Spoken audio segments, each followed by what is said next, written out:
Most brands jump into TikTok Shop thinking success comes down to finding the right creators or sending more samples. That's not what's breaking the channel. The brands that struggle aren't losing because creators don't work. They're losing because they don't have a system. No plan for testing, no plan for scaling, no plan for ad fatigue, and no real visibility into what's actually driving sales.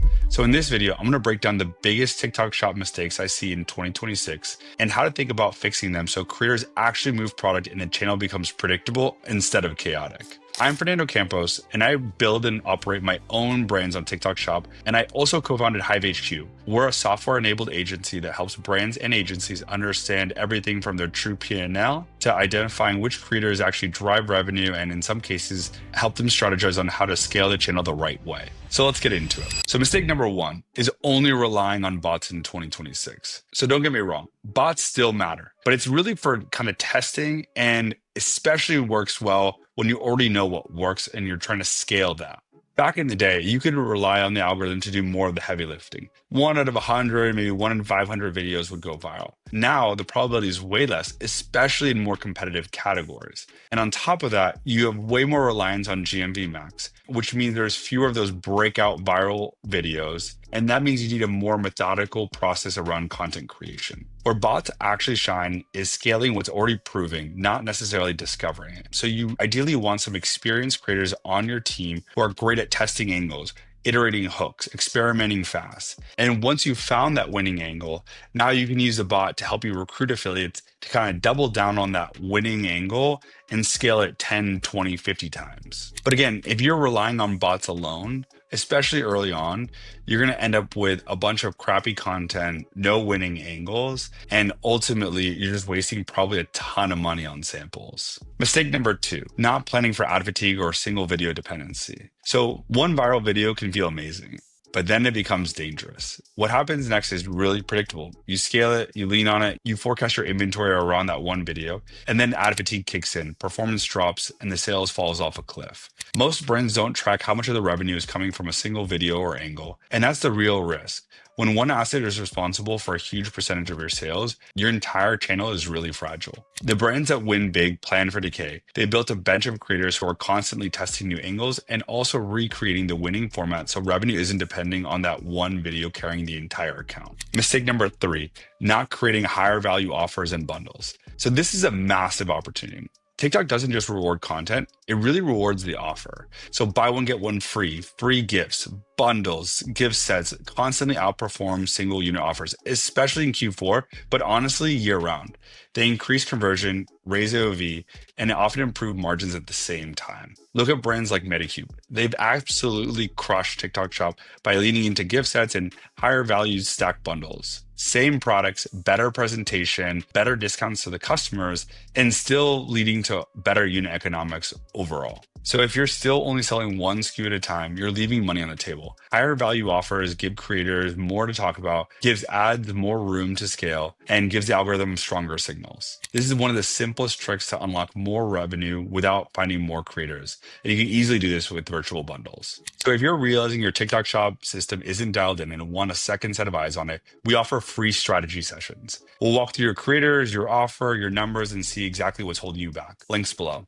Okay, so mistake number four, not investing in creators with feedback and coaching. This isn't about just saying nice video after somebody posts their first video. When you help creators understand their analytics, write better hooks, improve pacing, or clean up edits, two things happen.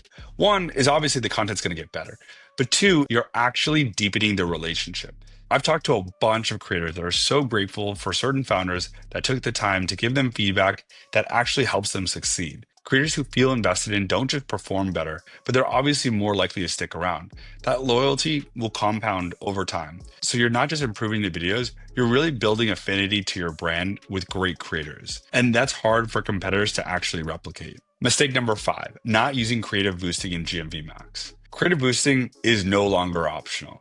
With GMV Max being essential, creative boosting is one of the fastest ways to push winning content into the delivery phase. It helps validate videos faster and gives the algorithm more budget and more signal to work with. The mistakes that I see sometimes are one, ignoring boosting entirely, or two, boosting everything blindly. The right move is to boost a proven creative strategically to accelerate scale once you have early indicators that they might perform, whether that's a small amount of sales or maybe a certain amount of views. It depends on your catalog of videos, but overall, use them to get more videos into the delivering phase. Used correctly, creative boosting can help you scale your spend while maintaining or even improving your ROI. Mistake number 6, not building a creator community. If everything lives in Seller Center, you're leaving a ton of money on the table. So you want to think of your creator community like Wolf of Wall Street. You want a sales floor with a ton of energy. You want leaderboards, contests, public wins, competition, like the chest bumping and everything. That environment pushes people to perform at a higher level. And that's exactly how your creator community should feel.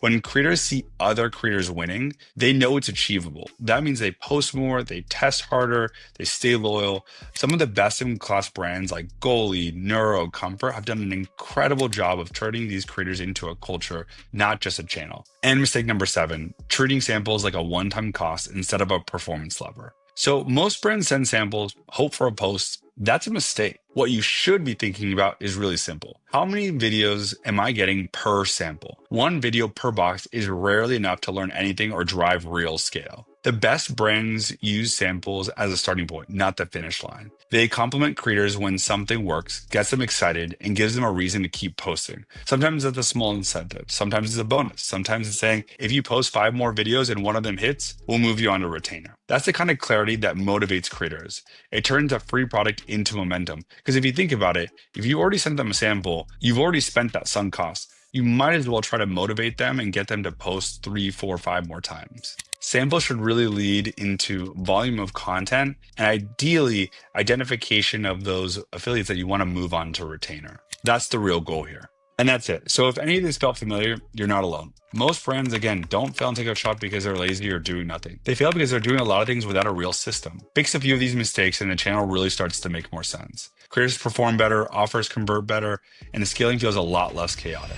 So if you guys found this video helpful, this is really still a small channel, so it would mean a ton to me if you like this video and subscribe. We're going to keep sharing exactly what we're seeing work on TikTok Shop as it continues to evolve. And if you want help auditing your TikTok Shop store, or if you'd rather dig in yourself, we also offer a free trial of Hive HQ, both in the links in the description below.